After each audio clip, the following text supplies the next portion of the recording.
African economies are projected to grow by 3% per annum for the next 2 years, well, as nations, of course, continue to trade with one another, all thanks to the African Continental Free Trade Area Agreement. Women are touted to be at the forefront.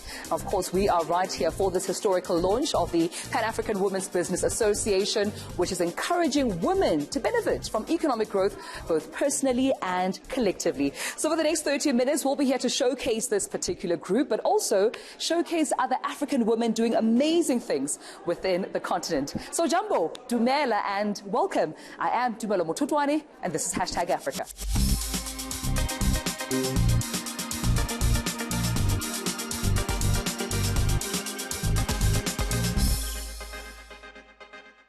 African economies grew by 3.4% in 2019, and it seems a steady growth is expected for the next 2 years. Now, this, of course, was released by the Africa Economic Outlook report for 2020. However, even though Africa is tipped to be the biggest growing point in the world, things are still not going steadily and rosy for the Southern Africa region. Africa's forecasted growth for 2020 is 3.9%, and next year a growth of 4.1% is predicted. But not all of Africa is growing. The Southern African region had the worst growth on the continent last year of only 0.7%. Meanwhile, 6 African countries made it to the top 10 of the fastest growing in the world. 20 countries are projected to grow between 3 to 5%, while 20 more African countries are expected to grow beyond 5% this year. But the outlook is bleak for the Southern African region in 2020, with a mere 1.1% growth expected. This was driven by the extreme weather shocks that affected many countries there, led to devastation of infrastructure and affected agriculture. So that weighed on the average growth of the region. With the positive projected growth for the continent, how will this trickle down to job creation? The size of the food and agriculture market on this continent by 2030 is going to rise to a whopping $1 trillion. So I want young people to go into agriculture as a business, both in primary production, but also in processing, in adding value, in logistics, in transport, in marketing. While a bit gloomy for the Southern African region, the rest of Africa's economies are growing higher than the global average. Aviwe Mtila, Abidjan, Ivory Coast. Now, speaking of economic growth, of course, we are at the Pan-African Business Women's Association, and they are here to ensure that women leverage on these opportunities that are also presented to the front by the African Continental Free Trade Area Agreement that we're seeing in Africa. But joining me right now is the Deputy Minister of Communications, but she's also here in her capacity of the Secretary General of PAWO and also the Chairperson of PABWA. Thank you so much for your time, Mipi. Thank you to me, and thank you to our viewers. I want to ask you about your choice to become the chairperson of the Pan-African Business Women's Association. Why did you choose to do so?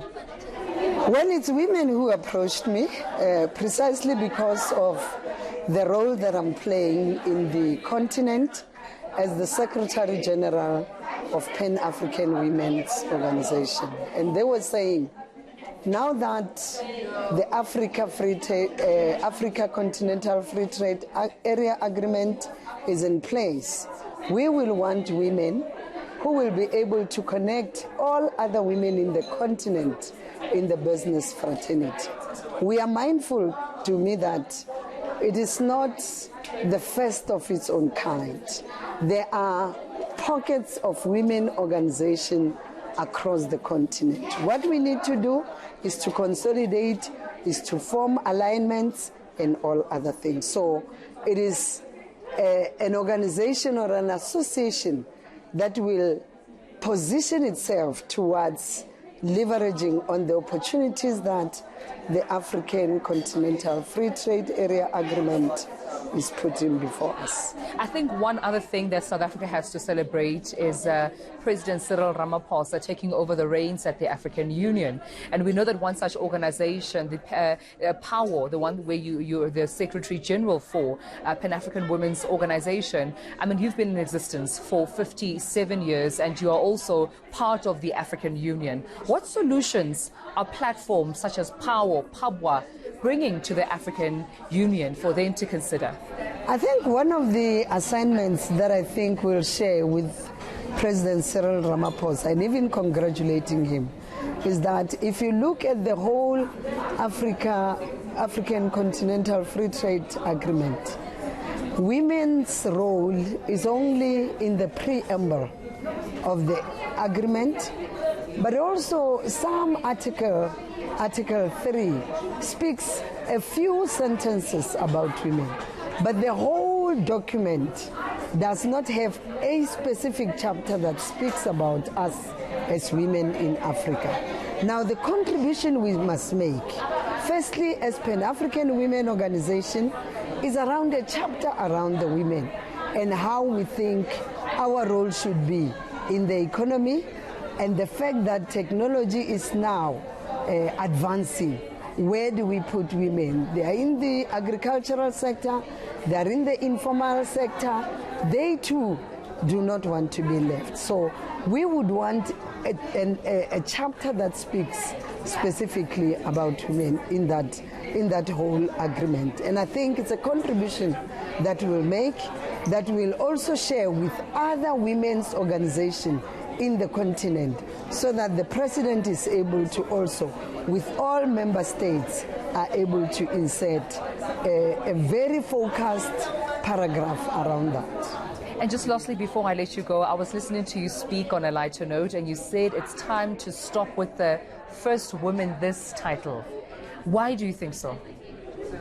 You know, it must be a norm that if a particular Salif Johnson is the president, we must not say the first woman president. It's a president, and it's a woman, and she qualified because of the confidence that her constituency gave. When a woman achieves, we shouldn't just say first woman this, first woman, and it's not said in our male counterparts. So if we achieve, let it be recognized.